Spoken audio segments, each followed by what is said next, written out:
वंदे वंदे।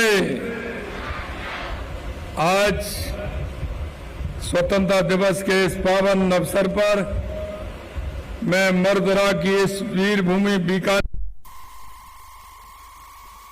नागरिकों को 80वें स्वतंत्रता दिवस की हार्दिक बधाई और शुभकामनाएं देता हूं। आज मैं उन अमर बलिदानियों को नमन करता हूं जिनके त्याग, तपस्या और संघर्ष के कारण हम स्वतंत्र भारत में सांस ले रहे हैं। मैं देश की आजादी के लिए अपने प्राणों की आहुति देने वाले सभी ज्ञात अज्ञात स्वतंत्रता सेनानियों को श्रद्धा पूर्वक नमन करता हूं। देश की रक्षा में अपना सर्वोच्च बलिदान देने वाले सैन्य बलों के अमर शहीदों को श्रद्धांजलि अर्पित करता हूं। भारत की सीमा और अखंडता की रक्षा के लिए अदम्य साहस, शौर्य और समर्पण के साथ सीमा पर डटे देश के वीर सैनिकों, अर्धसैनिक बलों तथा सभी रक्षा कर्मियों को मैं सादर प्रणाम करता हूं। इस पावन राष्ट्रीय पर्व पर प्रदेशवासियों की सुरक्षा और शांति के लिए निरंतर तत्पर रहने वाले हमारे सभी पुलिस कर्मियों तथा राष्ट्र निर्माण में निस्वार्थ भाव से योगदान दे रहे नागरिक संगठनों और सामाजिक संस्थाओं के प्रति मैं हार्दिक आभार और कृतज्ञता व्यक्त करता हूं। आजादी के बाद हम ऐसे भारत के साक्षी बन रहे हैं जो दुनिया के साथ कदम से कदम मिलाकर चल रहा है। पूरी दुनिया भारत की ओर आशा भरी नजरों से देख रही है। हमारे यशस्वी और तपस्वी प्रधानमंत्री श्री नरेंद्र मोदी जी के ओजस्वी नेतृत्व में आज भारत की प्रतिष्ठा दुनिया भर में नई ऊंचाइयां को छू रही है। आज भारत दुनिया की सबसे तेजी से बढ़ने वाली प्रमुख अर्थव्यवस्था है। आज भारत की आवाज दुनिया सुनती है। भारत के निर्णयों को दुनिया महत्व देती है। भारत की तकनीकी दुनिया अपनाती है। भारत का डिजिटल मॉडल दुनिया के लिए उदाहरण बन रहा है। आज भारत के यूपीआई की चर्चा दुनिया भर में हो रही है। अनेक देशों के साथ भारत ने सहयोग के लिए समझौते किए। यूपीआई कई देशों में उपलब्ध हो चुका है। ये बात अब पूरी दुनिया मान चुकी है कि आने वाली सदी भारत की सदी है। माननीय प्रधानमंत्री जी ने विकसित भारत 2047 का एक विराट संकल्प लिया है। इस संकल्प को सिद्धि तक पहुंचाने के लिए हमारी सरकार विकसित राजस्थान 2047 के विजन पर दिन रात काम कर रही है। यशस्वी प्रधानमंत्री श्री नरेंद्र मोदी जी का राजस्थान से विशेष लगाव है। उन्होंने बीते समय में राजस्थान के विकास के लिए जो सौगातें दी हैं वे हमारे प्रदेश की तकदीर और तस्वीर दोनों बदल रही हैं। 4 जुलाई को प्रधानमंत्री जी ने अपने कर कमलों से पचमढ़ा में करीब 80,000 करोड़ रुपए की लागत से बनी HPCL राजस्थान रिफाइनरी लिमिटेड का उद्घाटन किया। आपको याद होगा 16 जनवरी 2018 को माननीय प्रधानमंत्री जी ने इस परियोजना का काम शुभारंभ किया था और उन्होंने इसका उद्घाटन कर अपना वादा निभाया। यह केवल एक रिफाइनरी नहीं बल्कि राजस्थान के औद्योगिक विकास का इंजन बनने जा रहा है। 22 मई 2025 को प्रधानमंत्री जी जब बीकानेर पधारे थे तब उन्होंने प्रदेश को 26,000 करोड़ रुपए की ऊर्जा, राष्ट्रीय राजमार्ग, सड़क, बिजली, पानी, स्वास्थ्य से जुड़ी महत्वपूर्ण परियोजनाओं की सौगात दी थी। विकास की ये गंगा सिर्फ यहीं तक सीमित नहीं है। यशस्वी प्रधानमंत्री जी जब बांसवाड़ा पधारे थे तो उन्होंने प्रदेश की माही बांसवाड़ा परमाणु ऊर्जा परियोजना सहित 1,08,000 करोड़ रुपए की सौगात दी थी। प्रधानमंत्री जी का राजस्थान आगमन हमेशा प्रदेशवासियों के लिए शुभ एवं कल्याणकारी रहा है।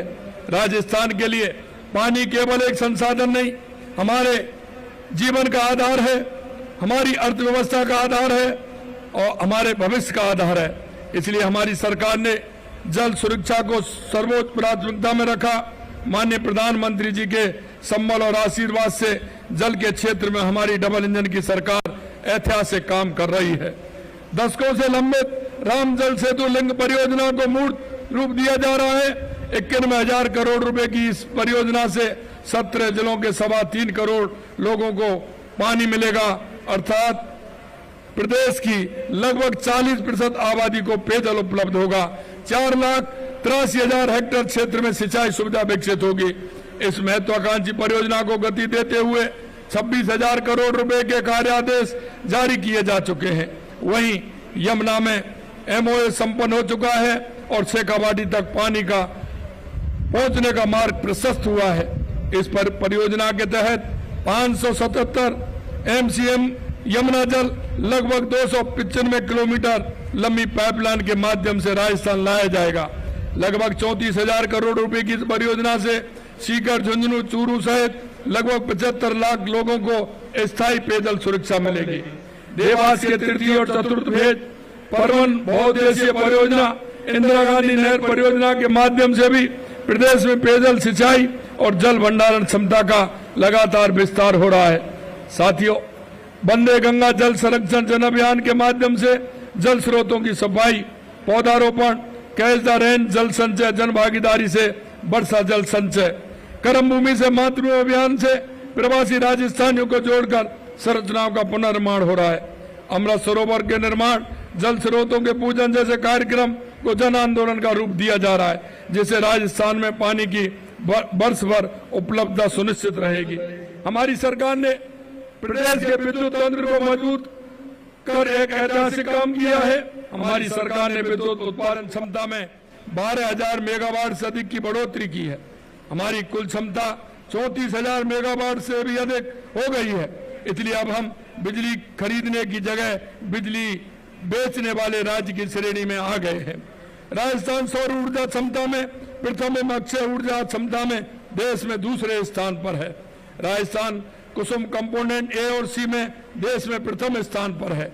26 जिलों में किसानों को दिन में बिजली प्रारंभ हो चुकी है। साथ ही हमने 2700 करोड़ से अधिक का कर्ज भार भी कम किया है। प्रदेश में हमने सड़कों के नेटवर्क, सार्वजनिक यातायात में अभूतपूर्व इजाफा किया है। हमने सिर्फ 31 माह में 18,000 किलोमीटर से अधिक नवीन सड़कों का निर्माण किया है। प्रधानमंत्री मोदी जी के नेतृत्व में Rajasthan national high speed corridor greenfield express के निर्माण से सबसे अधिक लाभान्वित हुआ है। देश भर में कुल 10,389 किलोमीटर के हाई स्पीड कॉरिडोर एवं ग्रीनफील्ड एक्सप्रेस को मंजूरी दी है, जिसमें प्रदेश में 1,192 किलोमीटर लंबाई के एक्सप्रेस का निर्माण हुआ है। यह देश के किसी भी राज्य से अधिक है। इस लिहाजा से वर्तमान में निर्मित देश के 10% नेशनल हाईवे एक्सप्रेस राजस्थान से होकर गुजरते हैं। आदरणीय प्रधानमंत्री जी ने जयपुर मेट्रो फेज 2 के लिए 13,000 करोड़ से अधिक की सौगात दी है। गांव के विकास, गरीब कल्याण, किसान भाइयों को संबल देने की दिशा में हमने अभूतपूर्व कार्य किया है। किसान राजस्थान की अर्थव्यवस्था की रीढ़ है, राजस्थान के विकास का आधार है। विकसित राजस्थान 2047 का महत्वपूर्ण भागीदार है। प्रधानमंत्री किसान सम्मान निधि के अंतर्गत किसानों को मिलने वाली वार्षिक सहायता 6,000 से बढ़ाकर के 9,000 रुपए की गई है। अब तक राजस्थान के 76 लाख से अधिक किसानों को 13,734 करोड़ रुपए से अधिक की राशि हस्तांतरित की जा चुकी है। 2,31,000 से नए कृषि कनेक्शन जारी किए हैं। बिजली बिलों में 61,000 करोड़ रुपए का अनुदान दिया। इस वर्ष हमने गेहूं पर समर्थन मूल्य से ऊपर 150 रुपए बोनस दिया। 1 करोड़ से अधिक किसानों को करीब 67,000 करोड़ रुपए के ब्याज मुक्त अल्पकालीन फसली ऋण वितरित किए। हमारा लक्ष्य है किसान की उपज बढ़े, किसान की लागत घटे, किसान की आय बढ़े। हमारे लिए विकास का वास्तविक अर्थ है समाज की अंतिम पंक्ति में खड़े व्यक्ति के जीवन में बदलाव आए। अंत्योदय हमारा लक्ष्य है। जिस गरीब के पास घर नहीं उसे घर मिले, जिसके पास रोजगार नहीं उसे रोजगार मिले, जिस बुजुर्ग के सहारे की जरूरत है उसे पेंशन मिले, जिस दिव्यांग भाई बहन को सहायता चाहिए उसे सम्मान के साथ सहायता मिले। यही अंत्योदय है। प्रधानमंत्री स्वनिधि योजना के माध्यम से भी हमारे छोटे दुकानदार, रेहड़ी पटरी वालों को आर्थिक रूप से मजबूत किया जा रहा है। इसका करीब 1.5 लाख छोटे व्यापारी लाभ उठा रहे हैं। मुख्यमंत्री विश्वकर्मा पेंशन योजना से भी जरूरतमंदों को लाभ मिला। सामाजिक सुरक्षा पेंशन राशि बढ़ाकर 1,450 रुपए प्रति माह करने का निर्णय लिया। पालनहार योजना के तहत 6 लाख से अधिक बच्चों को 3,000 करोड़ रुपए से लाभान्वित किया गया। प्रधानमंत्री आवास योजना ग्रामीण के तहत 3,82,000 आवास पूर्ण कराए जा चुके हैं। हम गुमंतु, अर्ध गुमंतु, विमुक्त आवासहीन परिवारों एवं बीपीएल परिवारों को अब तक 2,67,000 से अधिक पट्टे जारी कर चुके हैं। राजस्थान में खाद्य सुरक्षा में 1 करोड़ नए नाम जोड़ने का ऐतिहासिक कार्य किया गया है। भारत की शक्ति, बड़ी शक्ति युवा शक्ति है। देश की 65% से अधिक आबादी 35 वर्ष से कम आयु की है। हमारी डबल इंजन सरकार ने पिछले 2.5 साल में युवाओं के सर्वांगीण विकास के लिए अनेक कदम उठाए हैं। हमने युवाओं को खेल, शिक्षा, कौशल विकास और रोजगार के अवसर से जोड़ने के लिए मुख्यमंत्री युवा सहयोग पोर्टल शुरू किया है। हमारी सरकार ने के द्वारा 410 परीक्षाएं बिना किसी पेपर लीक के आयोजित की जा चुकी हैं। 1,78,000 से अधिक पदों पर नियुक्ति दे चुके, जबकि 1,32,000 से अधिक पदों पर भर्ती प्रक्रियाधीन है। वहीं 70,000 से अधिक पदों पर भर्ती की तैयारी की जा रही है। निजी क्षेत्र में भी 4.5 लाख रोजगार दिए हैं। हमारी सरकार ने युवा नीति जारी की है, जिसके माध्यम से हम अपने युवाओं को रोजगार मांगने वाले के स्थान पर रोजगार देने वाले बना सकें। नारी शक्ति के बिना विकसित राजस्थान की कल्पना अधूरी है। हम चाहते हैं कि राजस्थान की महिला केवल परिवार की जिम्मेदारी संभालने वाली नहीं, बल्कि परिवार की आर्थिक शक्ति और उद्यमता की पहचान बने।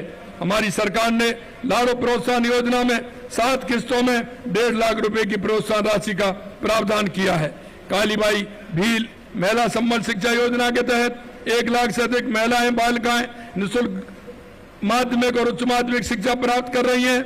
मुख्यमंत्री नारी शक्ति प्रशिक्षण एवं कौशल संवर्धन योजना के तहत 2 लाख से अधिक महिलाएं और बालिकाओं को डिजिटल साक्षरता एवं डिजिटल कौशल प्रदान किया गया है।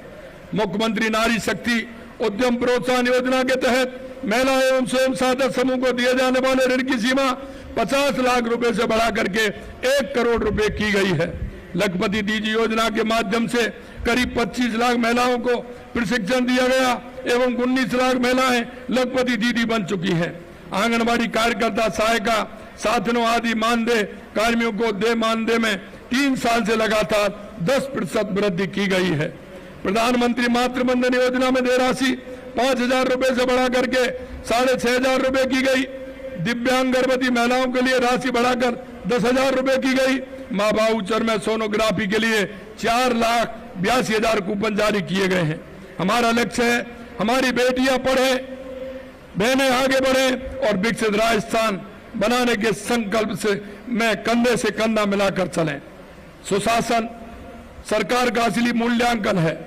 इस बात से होता है कि उसकी सेवाएं आम नागरिक तक कितनी आसानी और सम्मान के साथ पहुंचती हैं।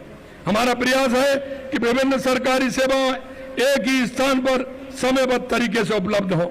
नागरिकों को कार्यालय के चक्कर न लगाने पड़े, समस्याओं का मौके पर समाधान हो, आवेदन और शिकायतों का त्वरित निस्तारण हो और सरकार की सेवा आम आदमी के जीवन को सरल और सुगम सम्मानजनक बनाए। इसी सोच के साथ हमारी सरकार कई नवाचार कर रही है। ग्रामीण शहरी सेवा शिविरों के आयोजन किया जा रहा है। इन शिविरों का उद्देश्य मौके पर समाधान देना, नागरिकों की समस्या का तुरंत निस्तारण करना, उनके जीवन को अधिक सरल, सुगम और सम्मानजनक बनाना। ग्रामीण राजस्थान की तस्वीर बदलने के लिए ग्रामीण विकास चौपाल आयोजित कर किसान, मजदूर, महिला, युवाओं से सीधा संवाद किया जा रहा है। ग्राम विकास रथ अभियान से सरकार की कल्याणकारी योजनाओं को गांव-गांव तक पहुंचाया गया है।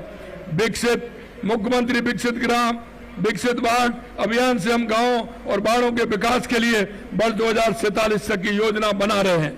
हमारी सरकार राजस्थान की आर्थिक रूप से सशक्त बनाने के विजन के साथ काम कर रही है। यही वजह रही है कि आपने अपने कार्यकाल के पहले ही वर्ष में आयोजित किए गए राइजिंग राजस्थान इन्वेस्टमेंट समिट में 35 लाख करोड़ के एमओयू हुए। इनमें से 9 लाख करोड़ के एमओयू पर काम शुरू हो चुका है। हमने प्रदेश में निवेश का माहौल बनाने के लिए 36 नई नीतियां भी जारी की हैं। आज राजस्थान अभूतपूर्व आर्थिक प्रगति करते हुए देश के अग्रणी राज्यों में अपनी सशक्त पहचान बना रहा है। राजस्थान आज देश की 7वीं सबसे बड़ी अर्थव्यवस्था है। हमारी सरकार ने प्रदेश की अर्थव्यवस्था को वर्ष 2030 तक $350 बिलियन और 2047 तक $4.3 ट्रिलियन पर पहुंचाने का संकल्प लिया है। हमारी डबल इंजन सरकार के प्रयासों से ही राजस्थान की जीएसडीपी विकास दर 12% से अधिक पहुंच गई है। प्रति व्यक्ति आय में उल्लेखनीय वृद्धि होकर 2 लाख के पार पहुंच गई है। प्रदेश में शांति और सुरक्षा वातावरण हो, इसके लिए हमने कई बड़े बड़े कड़े कदम उठाए हैं। सांप्रदायिक रूप से संवेदनशील क्षेत्रों में जबरन पलायन और संपत्तियों की बिक्री पर रोक लगाने के लिए राजस्थान अशांत क्षेत्र कानून लेकर आए हैं। इसे लोगों को अपने घर, अपनी पुश्तैनी जमीन और अपनी पहचान छोड़ने के लिए मजबूर नहीं होना पड़ेगा। प्रलोभन और अथवा कपटपूर्ण धर्मांतरण के प्रयासों को रोकने के लिए हमारी सरकार द्वारा विधिपूर्वक धर्म संपरिवर्तन से कानून बनाया गया है। भारतीय संविधान का अनुच्छेद 44 राज्य को सभी नागरिकों के लिए समान नागरिक संहिता लागू करने के निर्देश देता है। हमारी सरकार इसी संवैधानिक भावना के अनुरूप राजस्थान सिविल संहिता 2026 लाने की दिशा में काम कर रही है। यह कानून प्रदेश के सभी नागरिकों के लिए एक समान कानून सुनिश्चित करेगा। हमारी सरकार अपराध और भ्रष्टाचार पर जीरो टॉलरेंस की नीति पर काम कर रही है। परिणाम स्वरूप अपराध घटे हैं और प्रदेश में अमन और चैन का वातावरण बना हुआ है। आज प्रदेशवासियों से एक अपील करना चाहूंगा। हरी कृपा से प्रदेश में अच्छी वर्षा की शुरुआत हो गई है और ये मौसम वृक्षारोपण के लिए उपयुक्त होता है। मेरा प्रदेशवासियों से आग्रह है कि इस वर्षा काल में अपनी क्षमता के अनुरूप अधिक से अधिक पौधारोपण करें। ये हमारे आने वाली पीढ़ियों के लिए एक उपहार के जैसा होगा। हमारी सरकार ने भी एक पेड़ मां के नाम अभियान हरियाणा और राजस्थान के तहत 24 करोड़ पेड़ लगाए हैं और हमने 50 करोड़ पेड़ लगाने का लक्ष्य तय किया है। आप सभी के सहयोग से हम इस लक्ष्य को प्राप्त कर लेंगे। आज बीकानेर की इस ऐतिहासिक धरती से मैं राजस्थान के प्रत्येक नागरिक से आह्वान करना चाहता हूं। हमारे सामने वर्ष 2047 का लक्ष्य है। जब भारत अपनी स्वतंत्रता के 100 वर्ष पूरे करेगा तो भारत कैसा होगा, राजस्थान कैसा होगा। हमको यकीन है कि हमारा राजस्थान ऐसा होगा जहां हर घर तक विकास का उजियारा चमकेगा, जहां हर बच्चे तक शिक्षा का दीपक दमकेगा, जहां हर महिला सशक्त और संबल होगी और जहां हर किसान की मेहनत सफल होगी। आइए हम सब मिलकर संकल्प लें कि 2047 में विकसित भारत का सपना साकार होगा। 2047 का राजस्थान भारत का अग्रणी राज्य होगा और जब भारत अपनी स्वतंत्रता के 100 वर्ष पूरा करेगा तब तिरंगा दुनिया के शिखर पर भारत के गौरव और सामर्थ्य और आत्मविश्वास का प्रतीक बनकर के लहरा रहा होगा। इसी विश्वास के साथ भारत माता की, भारत माता की, वंदे वंदे, जय हिंद, जय भारत, जय राजस्थान।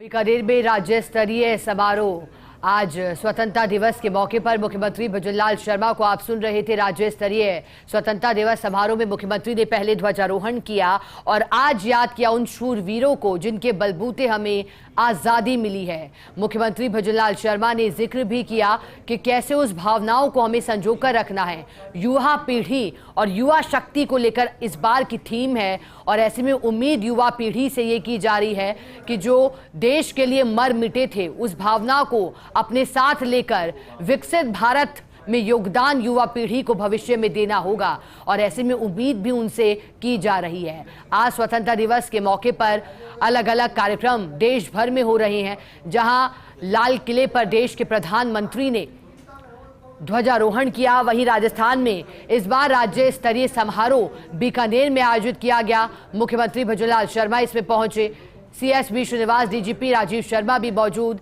साथ ही भारतीय जनता पार्टी के तमाम नेता और कार्यकर्ता पदाधिकारियों की उपस्थिति रही।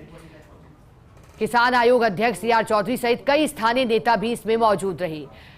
तैयारियां पूरी की गई थी और मुख्यमंत्री भजनलाल शर्मा ने स्वतंत्रता दिवस से पूर्व ही कह दिया था कि इंतजार था इस दिन का और पूर्व संध्या पर मुख्यमंत्री ने कहा था कि मन भी था कि एक बार यहां आयोजन हो और ऐसे में इस बार का आयोजन बेहद खास। मुख्यमंत्री भजनलाल शर्मा ने ध्वजारोहण किया, इसके बाद संबोधित किया मुख्यमंत्री ने इस कार्यक्रम में।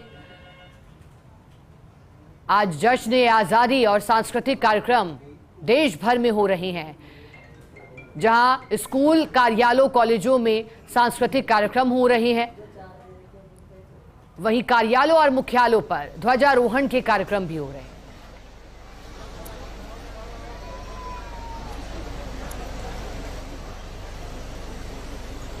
श्री नरेंद्र सिंह, उप निरीक्षक police, AGTF, CID, CB, Jaipur, हाल सेवानिवृत्त। आपको अपराध डेटा संकलन में महत्वपूर्ण योगदान तथा नकली मुद्रा, सशस्त्र डकैती, नशीले पदार्थों एवं हथियारों की तस्करी का पर्दाफाश किए जाने के फलस्वरूप राष्ट्रपति पुलिस पदक से सम्मानित किया जाता है। श्री नरेंद्र सिंह।